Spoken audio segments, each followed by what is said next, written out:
பெருமையை ஜென்சி தலைமுறைக்கும் கொண்டு சேர்க்க நடவடிக்கை. பொருநை அருங்காட்சியகம் இன்று திறக்கப்பட உள்ள நிலையில் முதல்வர் மு.க.ஸ்டாலின் வீடியோ வெளியீடு. தமிழர்களின் தொன்மைய, தமிழர்களின் நாகரிக மேன்மைய இந்த தலைமுறையினருக்கு மட்டுமல்ல, ஜென்சி உள்ளிட்ட அடுத்தடுத்த தலைமுறைக்கும் எடுத்துட்டு போகணும்னு பார்த்து பார்த்து இவ்வளவும் செஞ்சிருக்கிறோம்.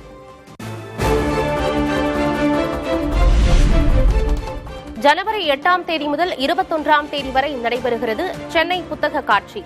முதல்வர் மு.க.ஸ்டாலின் தொடங்கி வைக்கிறார்.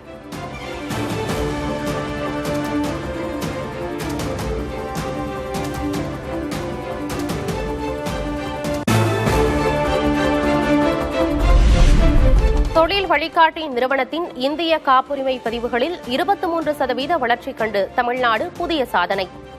நாட்டின் அறிவுசார் எதிர்காலத்தை வடிவமைக்கும் மாநிலமாக தமிழ்நாடு மாறியுள்ளதாக அரசு பெருமிதம்.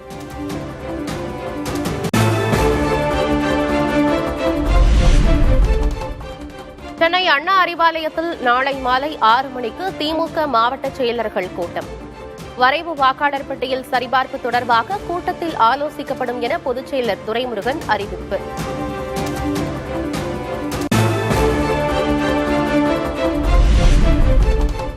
ராமநாதபுரம் அதிமுக நிர்வாகிகள் 4 பேரை கட்சியிலிருந்து நீக்கினார் பொதுச் செயலர் எடப்பாடி கே. பழனிசாமி.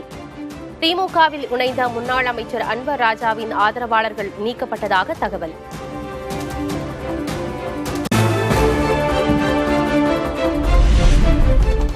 புதுச்சேரி வந்த பாஜக தேசிய செயல் தலைவர் நிதின் நபீனுக்கு உற்சாக வரவேற்பு. தென் மாநிலங்களில் பாஜக வளர்ந்து வருவதாக புதிய தலைமுறைக்கு பேட்டி.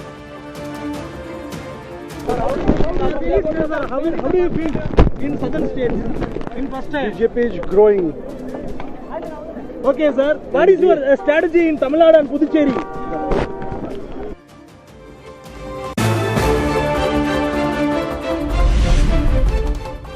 புதுச்சேரியில் பாஜக செயல் தலைவர் நிதின் நபீனை வரவேற்ற போது குளறுபடி.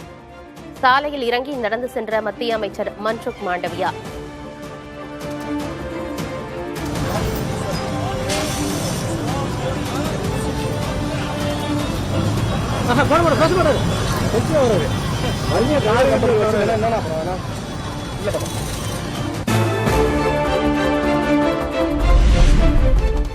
நாகூர் ஹனீஃபாவின் காலச்சுவடிகள் இருக்கும் வரை தமிழ்நாடு ஒருபோதும் ஹிந்தி திணிப்பை அனுமதிக்காது.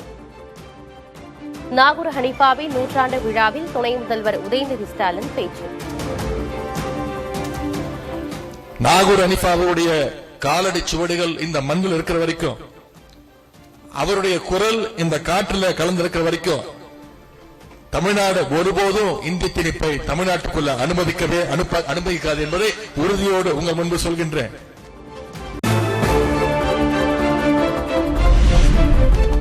தேர்தல் கூட்டணி பேச்சுவார்த்தை குழு அமைப்பது தொடர்பாக தவேக தலைவர் விஜய் ஆலோசனை.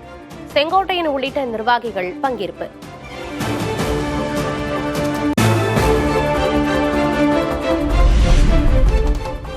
பணி நிரந்தரம் கோரி தொடரும் செவிலியர்கள் போராட்டம். மகப்பேறு விடுப்பு உள்ளிட்ட கோரிக்கைகளை நிறைவேற்ற வலியுறுத்தல். சம வேலைக்கு சம ஊதியம், அப்புறம் எங்களுக்கு மெட்டர்னிட்டிக்கு சேலரி கிடையாது. அதுக்காகவும் நாங்க கோரிக்கை வச்சிருக்கோம். பிரதான கோரிக்கை எங்களுக்கு பணி நிரந்தரம்.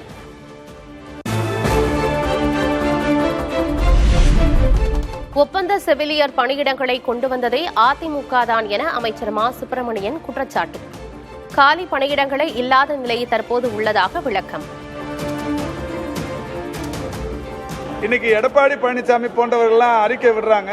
ஆனா உண்மையிலேயே பார்க்கறதுக்கு அதை கேட்கறதுக்கும் மற்றவர்களும் அது ஒரு மாதிரியா இருக்கு. என்ன காரணம்னா, இது இந்த பிரச்சனைகள் வந்ததே காரணம் அவங்க தான். 2014-15 இந்த ஒப்பந்த செவிலியர்கள்ங்கிற நியமனத்தை ஏற்படுத்தும் அவங்க தான். 2019-20 கொரோனா பேரிடர் காலத்தில் ஒப்பந்த செவிலியர்களை கூடுதல் படுத்தும் அவங்க தான்.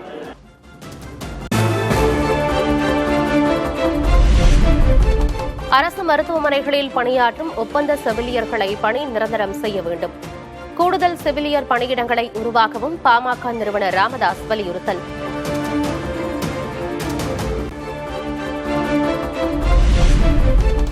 நீலகிரியில் உறைபனி ஏற்படும். சென்னையில் அதிகாலை பனிமூட்டம் காணப்படும் என்றும் வானிலை மையம் கணிப்பு.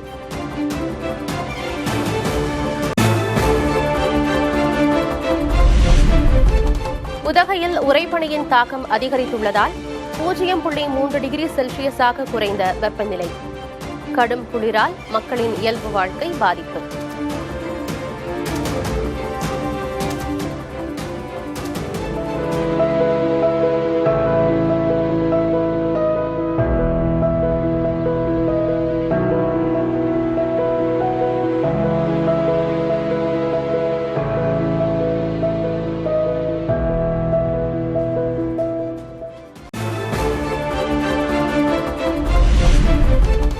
ஆபரண தங்கத்தின் விலை சவரனுக்கு 160 ரூபாய் உயர்ந்து 99,200 ரூபாய்க்கு விற்பனை.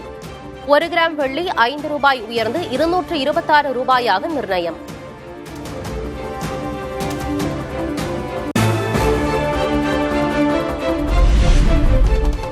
மீண்டும் புதிய உச்சம் தொட்டது முட்டை கொள்முதல் விலை. 5 காசுகள் உயர்ந்தது 6 ரூபாய் 30 காசுகளாக நிர்ணயம்.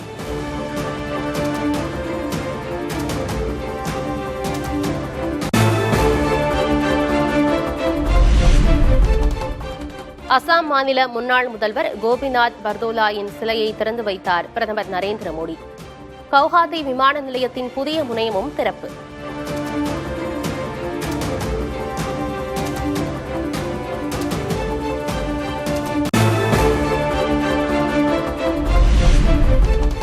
நூறு நாள் வேலை திட்டத்தில் மத்திய அரசு செய்த மாற்றங்களுக்கு காங்கிரஸ் மூத்த தலைவர் சோனியா காந்தி கண்டனம். உழைக்கும் மக்கள் மீது புல்டோசர் தாக்குதல் என்றும் குற்றஞ்சாட்டி வீடியோ வெளியீடு.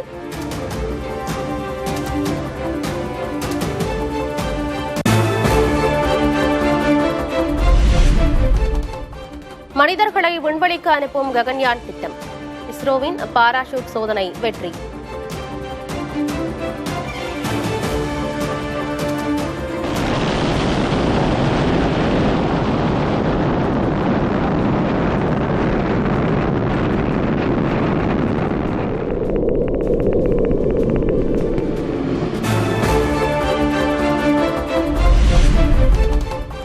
டெல்லியில் கடும் பனிமூட்டம் காரணமாக இயல்பு வாழ்க்கை பாதிப்பு. பார்வை தெளிவு இல்லாததால் சாலைகளில் மிதமான வேகத்தில் செல்லும் வாகனங்கள்.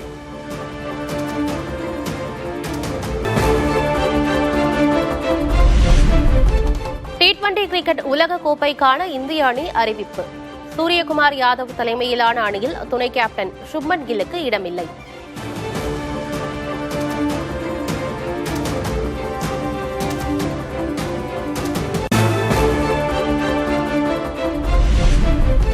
T20 உலக கோப்பைக்கான இந்திய அணியில் ஜிதேஷ் சர்மாவுக்கு பதிலாக இஷான் கிஷனுக்கு வாய்ப்பு. சஞ்சு சாம்சன், ரிங்கு சிங், வருண் சக்கரவர்த்தி, வாஷிங்டன் சுந்தர் ஆகியோரும் அணியில் இடம்பெற்றனர்.